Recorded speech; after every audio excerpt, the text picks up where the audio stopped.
This is the first time that the Dohnes have been shown. The Dohne breed has a different breeding system to most breeds in that it has a subjective and an objective classification. We have full pedigree and we have certain minimum requirements for performance recording, and we also have independent assessment, and they are the two pillars that hold up the breeding system. To evaluate sheep well, you really need to include both parts. So to stand sheep there, whether they're being shown or not, and I emphasise show because you're here to show. It's not called a championship. You're here to show your sheep to people, win or lose, and that's important. But to include both the subjective and the objective components is something that hasn't been done before in any breed, especially when you're using Australian sheep breeding values rather than raw data. And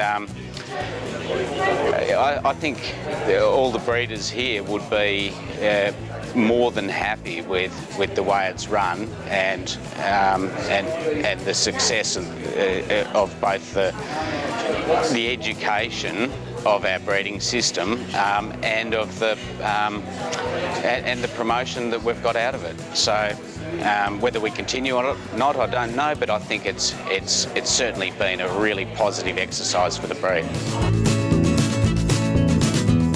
Look, I think it worked well, I really do, and the 70-30% breakdown is pretty well where the Dohne is sitting with respect to their income from meat versus wool. And it's pretty well what the Dohne's been touted as, a 60-40 or 70-30 sort of dual-purpose animal.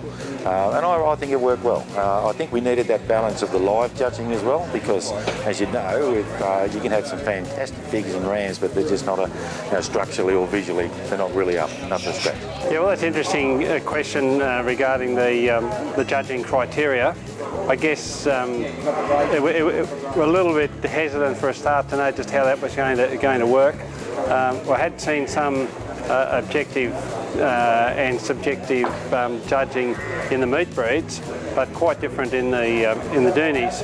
And really, we've found that working out pretty well with the 15 for the wool, 20 for the carcass conformation type in the sheep, and I think in the end we've ended up with the right sheep at the top end of the class. In the top half a dozen rams in each class that we've had, we've been pretty happy with the rams that are there.